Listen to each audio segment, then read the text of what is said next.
Dear student, welcome to all. Today we are discussed to class 9th chapter number 1st cell in the topic of the cell organelle. तो जैसा कि आप जानते हैं हम लोग 9th की एनसीईआरटी पढ़ रहे हैं और उसका जो टॉपिक आज हम लोग डिस्कस करने वाले हैं उस टॉपिक का नाम है सेल ऑर्गेनेल। जैसा कि आप जानते हैं मैंने आपको एक वीडियो में बताया है कि सेल कन्वर्ट होता है जब नंबर ऑफ सेल जुड़ जाते हैं तो ये टिश्यू में बन जाता है और टिश्यू जब नंबर ऑफ टिश्यू मिलते हैं तो ये ऑर्गन में और ऑर्गन कई ऑर्गन्स मिलते हैं तो ऑर्गन सिस्टम और देन लास्ट में बॉडी का फॉर्मेशन होता है। तो cell is the structural unit and tissue is the functional unit आप कह सकते हैं जहाँ से फंक्शन होते हैं। तो मेन मकसद ये है कि यहाँ ऑर्गेनेल शब्द का उपयोग इसलिए किया गया है क्योंकि ये सेल के अंदर पाए जाने वाले छोटे छोटे पार्ट हैं तो इसलिए इसको क्या कहते हैं, ऑर्गेनेल कहते हैं। जैसा कि आप लोगों से मैंने ऊपर भी बताया था कि सेल को हम लोग 3 पार्ट में डिवाइड करके पढ़ते हैं, जैसे प्लाज्मा मेम्ब्रेन है, दूसरा पार्ट क्या था आपका न्यूक्लियस था और तीसरा पार्ट क्या है साइटोप्लाज्म। तो साइटोप्लाज्म में एक बेसिक हेडिंग है सेल ऑर्गेनेल। सेल ऑर्गेनेल पढ़ेंगे तो इसमें बहुत सारे सेल ऑर्गेनेल आएंगे तो उन सबको हम लोग एक एक करके आज डिस्कस करेंगे और कोशिश करेंगे कि सभी सेल ऑर्गेनेल को पढ़ लें। तो चलिए स्टार्ट करते हैं। Every cell has a membrane around it to keep its own content separate from the external unit. कह रहा है कि सभी सेल के जो कंटेंट होते हैं, जो मटेरियल होते हैं, वह मटेरियल दूसरे मटेरियल से सेपरेट रहने के लिए उसके ऊपर एक मेम्ब्रेन पाई जाती है। जैसे कि आप एक पॉकेट में एक थैला लेके जाते हैं मार्केट में और उस थैले में बहुत सारे सामान रखते हैं तो अलग अलग पाउच में उसे बंद कर देते हैं जिससे वो क्या होता है कि एक दूसरे में मिक्सअप नहीं होते हैं। सेम कंडीशन यहाँ पे भी है कि यहाँ पे 2 कंटेंट आपस में ना मिल जाए इसलिए सबके ऊपर क्या पाई जाती है, मेम्ब्रेन पाई जाती है। Large and complex cell including cell from multicellular organisms need a lot of chemical activity to support their complicated structure and function. To keep these activities of different kind separated from each others, these cells use membrane bound tight little structures or organelles. कह रहा है कि membrane cell के अंदर पाए जाने वाले membrane bound कुछ स्मॉल या लिटिल स्ट्रक्चर होते हैं जिसे सेल ऑर्गेनेल कहा जाता है। This is one of the feature of the eukaryotic cell, जो कि यूकैरियोटिक सेल का एक फीचर है, गुण है, that distinguish from the prokaryotic cell, जो प्रोकैरियोटिक सेल से इसे डिफरेंट करता है, डिस्टिंग्विश करता है। Some of these organelles are visible only with an electron microscope. कुछ ऐसे ऑर्गेनेल हैं सिर्फ इलेक्ट्रॉन माइक्रोस्कोप से ही विजिबल होते हैं।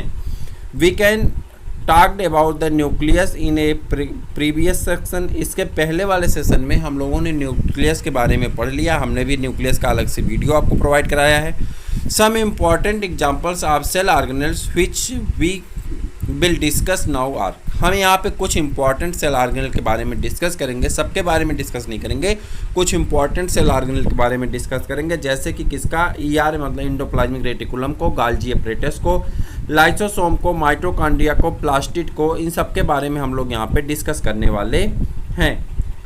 They are important because they carry out some very crucial functions of the cell. यह इसलिए इम्पॉर्टेंट है कि इनका बेहतरीन कुछ अलग अलग फंक्शन होते हैं, इसलिए ये सभी क्या है अपने आप में एक इम्पॉर्टेंट रोल अदा करते हैं। तो पहले ऑर्गेनेल के बारे में पढ़ते हैं जिसका नाम क्या है, endoplasmic reticulum.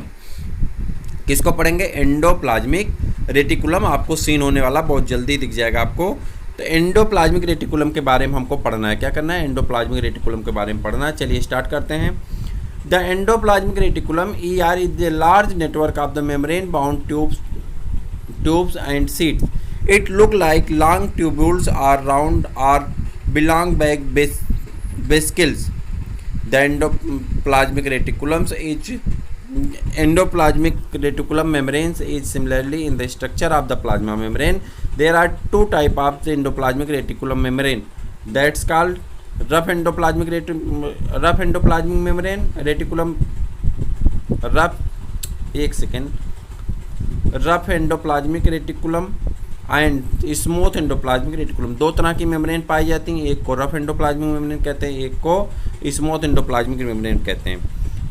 Rough endoplasmic membrane look rough under the microscope because it has particle called ribosome. कह रहा है कि रफ एंडोप्लाज्मिक रेटिकुलम की मेम्ब्रेन ऐसी होती है कि वो देखने में माइक्रोस्कोप में रफ लगती है क्योंकि उसके ऊपर क्या पाए जाते हैं, तो आप बताएंगे क्या पाए जाते हैं। राइबोसोम के पार्टिकल लगे होते हैं, इसीलिए क्या लगती है, रफ लगती है, यानी उस पर दाने जैसी संरचना दिखाई पड़ती है। The ribosomes which are present in all active cell, ribosome सभी एक्टिव सेल में पाए जाते हैं। Are the site of the protein manufacturing, और राइबोसोम को क्या कहा जाता है, साइट ऑफ प्रोटीन मैन्युफैक्चरिंग। तो अगर आपसे कोई पूछे प्रोटीन कहाँ बनता है, तो आप कहेंगे कहाँ बनता है, राइबोसोम में बनता है। The manufactured protein are then send to the various place in the cell depending on the need. कह रहा है कि जो मैन्युफैक्चरिंग प्रोटीन के बन जाती है उसे वहाँ पे भेज दिया जाता है जहाँ उसकी नीड होती है, जहाँ उसकी आवश्यकता होती है। द SER मतलब smooth endoplasmic reticulum help in the manufacturing of fat molecules. Smooth endoplasmic reticulum किसका काम करते हैं, फैट मॉलिक्यूल के मैन्युफैक्चरिंग में काम करते हैं अथवा लिपिड के बनाने में काम करते हैं। Important for the all functions, some of these proteins are lipid help in the building the cell membrane. This process is known as membrane biogenesis. कह रहा है यह प्रक्रिया इसलिए इम्पॉर्टेंट है क्योंकि यह मेम्ब्रेन बायोजेनेसिस के अंतर्गत पढ़ी जाती हैं। Some other proteins and lipid functions as enzymes and hormones, although the endoplasmic reticulum varies greatly in the appearance and in different cell, it always form of the network system।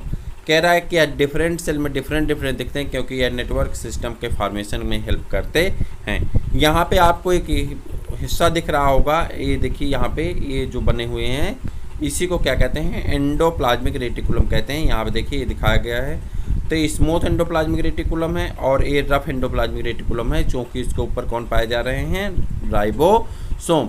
तो आपको ये जानना था कि सेल के ऊपर एक membrane, cell के अंदर साइटोप्लाज्म में एक फैली हुई संरचना पाई जाती है जिसे हम एंडोप्लाज्मिक रेटिकुलम कहते हैं। और एंडोप्लाज्मिक रेटिकुलम का काम होता है कि यह सेल के स्ट्रक्चरल शेप को डिफाइन करता है, यानी जितने ज़्यादा इसकी संख्या होती है उतने ज़्यादा बड़ी और छोटी सेल की संरचना होती चली जाती है। 10 one function of endoplasmic reticulum is the serve as the channels for the transport of materials. कह रहा है कि इसका मेन फंक्शन क्या है, ट्रांसपोर्ट ऑफ मटेरियल है between various region of the cytoplasm. Cytoplasm के विभिन्न हिस्सों में, or between the cytoplasm in the nucleus, और साइटोप्लाज्म और न्यूक्लियस के बीच में। The endoplasmic reticulums also functions as the cytoplasmic framework providing a surface for some of the biochemical activities in the cell. In the liver cell group of the animal called vertebrate. कह रहा है जो liver cell होती हैं जो कि vertebrate animal में पाई जाती हैं, rough smooth endoplasmic reticulum play as crucial role in the detoxifying many poisonous and drugs. कह रहा है कि लीवर में जाकर के उनको नष्ट करने का काम करते हैं, किसको, जो ड्रग्स या वैक्सीन